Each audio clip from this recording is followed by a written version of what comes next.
With deep sadness, the Armani Group confirms the death of its founder and long-standing creative leader, Giorgio Armani, who passed away peacefully on September 4, 2025, surrounded by those dearest to him.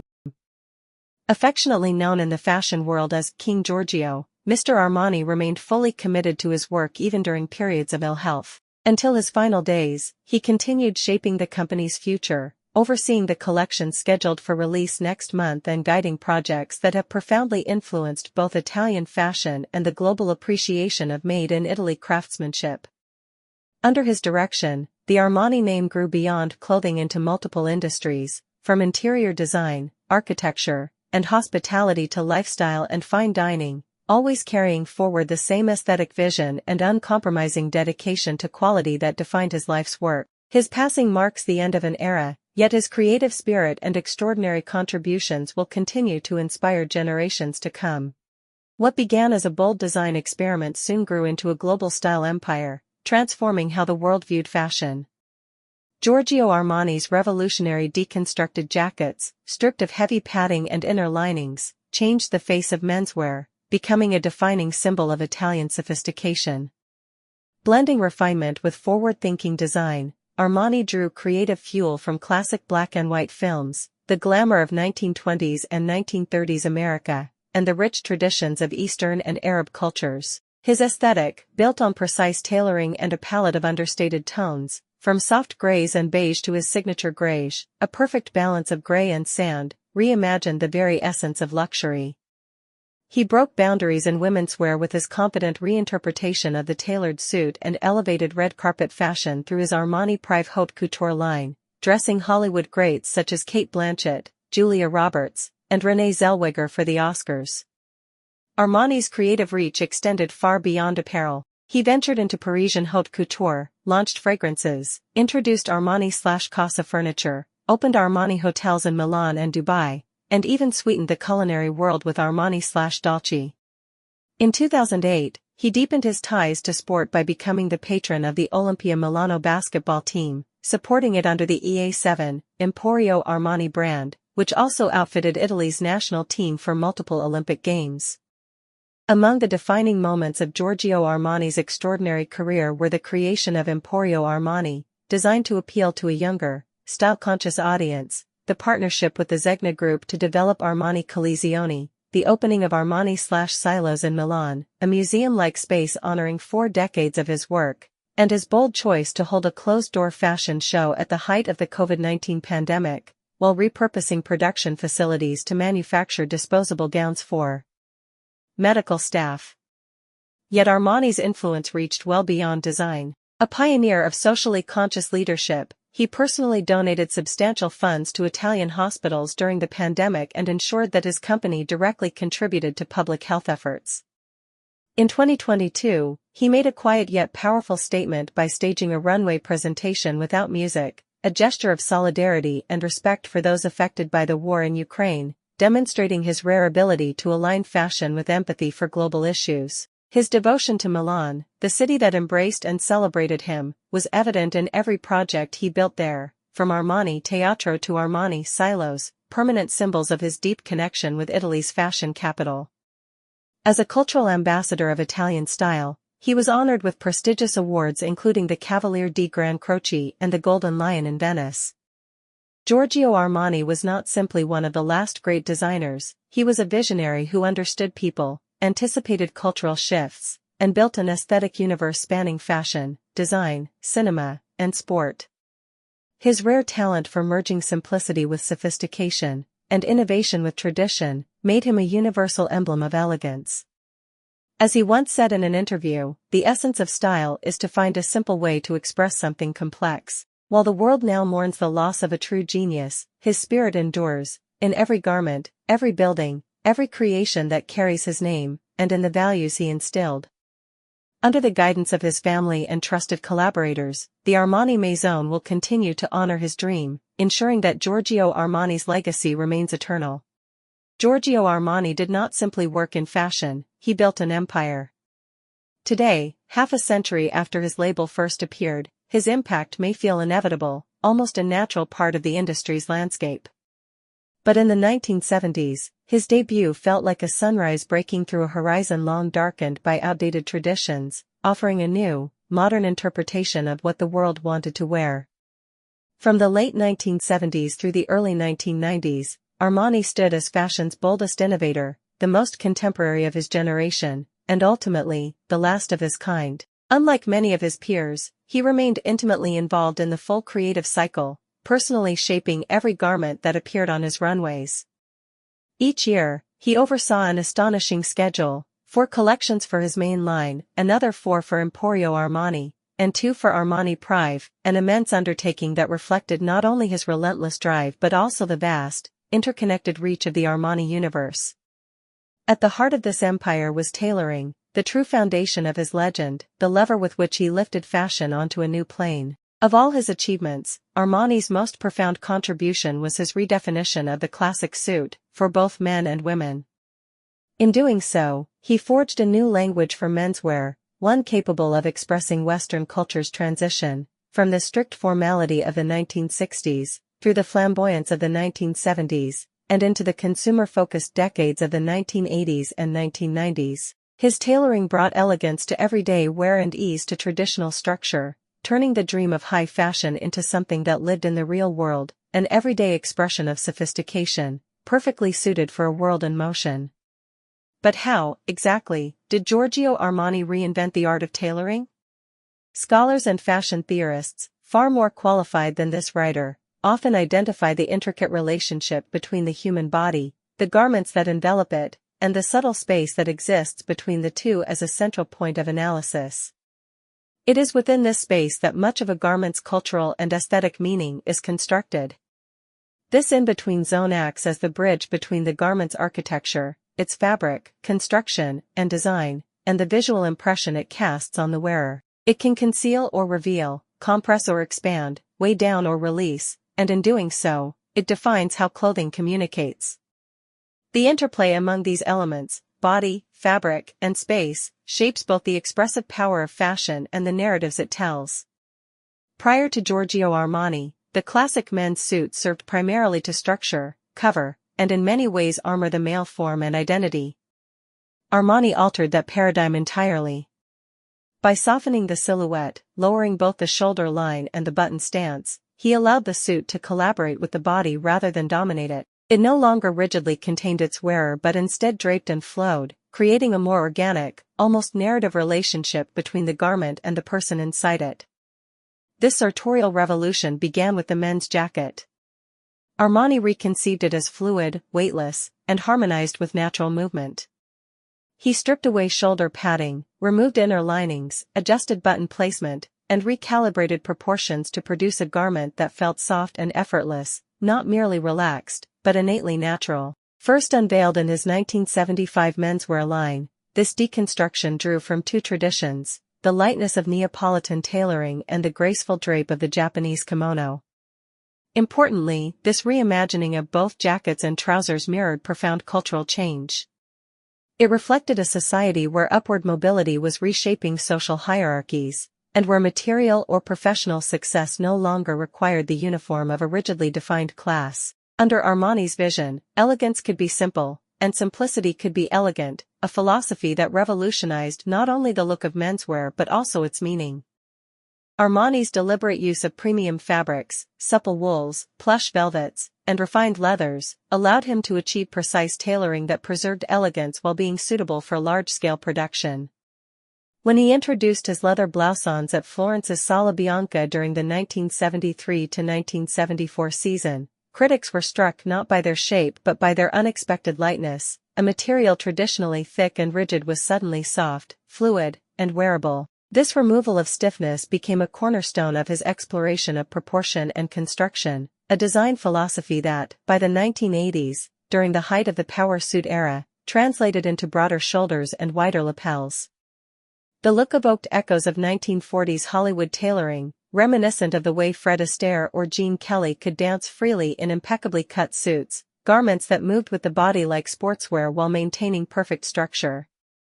Armani's interpretation brought a similar ease, a structured softness that became his unmistakable signature. Among his defining innovations was the natural suit, a three-button jacket with high lapels and subtly narrowed shoulders, designed to drape gently, as its name suggested. This refinement balanced formality with fluidity, elegance without rigidity. Armani also mastered scalability. In 1978, his partnership with GFT enabled the mass production of luxury prêt-à-porter garments, effectively bringing couture-level sophistication to a broader, aspirational middle-class audience. This democratization of style, paired with his minimalist aesthetic, turned Armani suits into an international professional uniform, worn in boardrooms from Milan to New York. By the 1980s, Armani's power suits became a visual shorthand for prosperity and modern ambition. Beyond Richard Gere's iconic wardrobe in American Gigolo, which redefined cinematic style, Armani's influence was perhaps best captured by television. In the legendary series Miami Vice, Don Johnson appeared, for the first time in a mainstream cultural moment, in a tailored Armani suit paired with a plain white t-shirt. The look, casual yet luxurious, perfectly encapsulated the hedonism, confidence, and sleek opulence that defined the decade. When it debuted, Emporio Armani carried enormous weight for the rising generation of Italian fashion enthusiasts. Its first boutique, opened in 1981 on Via Durini in Milan, just steps away from San Babila, stood at the crossroads of two of Italy's defining youth movements, the Paninari and the Yuppies. This was no coincidence. The Yuppies, in particular, marked the first wave of Italians to turn to fashion and luxury as tools of self-expression, rejecting the rigid, repetitive tailoring of their parents' bourgeois wardrobes in favor of something dynamic, modern, and personal. Armani foresaw this shift and understood that if he could create a brand offering luxury that felt aspirational yet accessible, those young people would become lifelong clients. The bet paid off. Emporio Armani quickly became a worldwide phenomenon. While Giorgio Armani's mainline continued to embody classic luxury, marked by its softness, minimalism, and timeless tailoring, Emporio Armani told a different story. Through the eye of legendary photographer Aldo Falli, the brand launched campaigns that presented a fresh, eclectic vision, a bold preview of trends that would not become mainstream until years later. Today, these images, with their clean cuts, functional design, and perfectly balanced proportions, remain so contemporary that they are highly prized by vintage collectors and archival fashion lovers. In an April 2014 interview with System magazine, Armani reflected on the essence of Emporio and Falli's photography. The models had to be natural, clean, expressive. I wanted faces that conveyed intelligence and strength of character. For too long, clothes had been built from stiff fabrics that caged the body. I preferred ease, spontaneity, even small imperfections, which is why I chose soft materials that could caress the body in a way nothing had since the Industrial Revolution. It was a new sensitivity, one that moved beyond the stereotype of the hypermuscular man, showing rigor and precision without ever diminishing male sensuality. Naturally, Armani brought his deconstructed philosophy into womenswear, responding to the needs of a generation of women entering professional life in the 1960s and 1970s. At the time, the standard wardrobe for women, often ornate, rigid, or overly decorative, no longer matched the ambitions of those stepping into workplaces determined to be taken seriously. Armani recognized that these women needed attire that conveyed authority without sacrificing femininity. Drawing inspiration from his menswear, he reimagined the jacket into what would become the iconic power suit, a garment that balanced strength and elegance. It wasn't a costume or an imitation of menswear, but a new uniform for a new identity, clothes that reflected women's evolving role in society. From the debut of his womenswear line in 1976, Armani's jackets maintained his hallmark ease, unlined, softly structured, but carefully contoured to flatter the female form. Luxurious fabrics, silk, velvet, satin, replaced heavy embellishments, while clean, precise lines created an understated sophistication. I realized they needed a way of dressing equivalent to that of men, Armani once explained. Something that would give them dignity in their work life. His innovations were as technical as they were aesthetic. By introducing lightweight, high-quality fabrics and removing internal padding and linings, Armani gave his suits an unprecedented lightness, improving comfort and freedom of movement, particularly in his velvet suits, which became bestsellers. He experimented with button placement, lowering or shifting it to soften the silhouette, and adjusted lapel widths to subtly reshape proportions. These refinements blurred the traditional boundaries of menswear and womenswear, reflecting and supporting the changing gender norms of the era. Armani had not only created garments, he had designed a language of style for a world in the midst of transformation. Armani transformed traditional fashion norms by, in his own words, softening the image of men and hardening the image of women. This approach became evident in his 1978 womenswear collection, featuring subtly lustrous jackets paired with layered skirts, a look famously worn by Diane Keaton at the 1978 Oscars. During the 1980s, the introduction of broader shoulders and wider lapels for women echoed the androgynous elegance of 1940s Hollywood, reflecting the era's social and economic empowerment. Neutral color palettes replaced flashy patterns, emphasizing poise and confidence through restraint. Iconic suits, such as those worn by Diane Keaton, 1978 Oscars, Julia Roberts, 1990 Golden Globes, and Jodie Foster, 1992 Oscars, marked a break from the flamboyant sequins and lace that had characterized the glamorous excesses of Elizabeth Taylor and Joan Collins in Dallas. While Armani was not the first designer to venture into lifestyle branding, predecessors like Chanel, Yves Saint Laurent, and Pierre Cardin had explored perfumes, home goods, and other products. His approach was distinctive.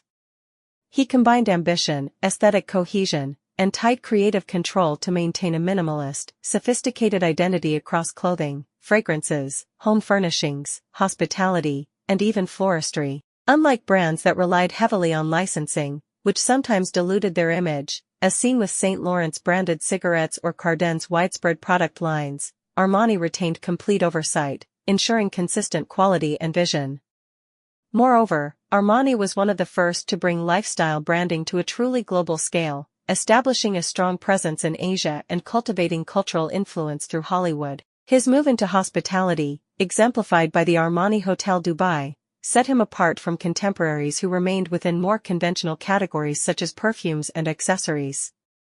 With ventures like Armani Casa, launched in 2000, and the Dubai Hotel, he created a cohesive aesthetic universe, demonstrating that a lifestyle brand could be both artistically rigorous and commercially successful. Through these innovations, Armani reinforced Milan's position as a global fashion capital while redefining the very concept of what it meant to build a lifestyle-oriented empire. Giorgio Armani's funeral was held on September 4, 2025. The event drew a remarkable gathering of both international and Italian cinema icons, who came together to honor the legendary fashion designer, who passed away at the age of 91. Among those paying tribute were Sophia Loren, Claudia Cardinali, Julia Roberts, Anne Hathaway, Leonardo DiCaprio, Reese Witherspoon, Michelle Pfeiffer, Russell Crowe, and Morgan Freeman. Many of these stars shared heartfelt memories and messages on social media or issued public statements, reflecting the profound influence Armani had on both fashion and film. Armani's relationship with Hollywood began in the 1980s, forever changing how elegance was portrayed on screen. His breakthrough came with American Gigolo, in which Richard Gere donned some of cinema's most iconic suits. Reflecting on that milestone, Armani once said in an interview, "I created costumes for many films, but my first step into cinema happened unexpectedly, like all the best adventures. A young director, Paul Schrader, approached me to style Richard Gere. He was drawn to the modern edge of my designs. The movie was American Gigolo, and from there, everything took off." Beyond Hollywood, Armani also left his mark on Italian auteur cinema, designing costumes for acclaimed filmmakers such as Bernardo Bertolucci, Giuseppe Tornatore, and Paolo Sorrentino. His dedication to the art of film extended further through consistent support of Italian cinema, including sponsorship of prestigious events like the Venice Film Festival. Even in the 21st century, Armani's signature aesthetic continues to captivate actors, directors, and costume designers across film, television, and the red carpet. Beyond The Wolf of Wall Street, his unmistakable silhouette, characterized by structured shoulders and a tapered waist, appears in Miami Vice, where Don Johnson famously wore jackets directly against bare skin, in The Dark Knight, where Bruce Wayne's mystery and sophistication found form through Armani tailoring, and throughout the Ocean's 11 trilogy, in which George Clooney and Brad Pitt embodied suave, calculated elegance as master thieves plotting their way into Las Vegas's Bellagio Casino. Beyond timeless classics and unforgettable red carpet creations, like the gowns designed for his dear friend Sophia Loren, the elegant pieces for Cate Blanchett, and the tailored suit Julia Roberts wore to the 1990 Golden Globes, perhaps the strongest link between Giorgio Armani and cinema was his enduring partnership with American director Martin Scorsese. In 1990, the Venice Film Festival premiered Made in Milan, a documentary centered on Armani himself. The film not only delves into the designer's craft and personal journey but also highlights his deep and lasting connection to the city of Milan, the place that shaped both the man and the brand.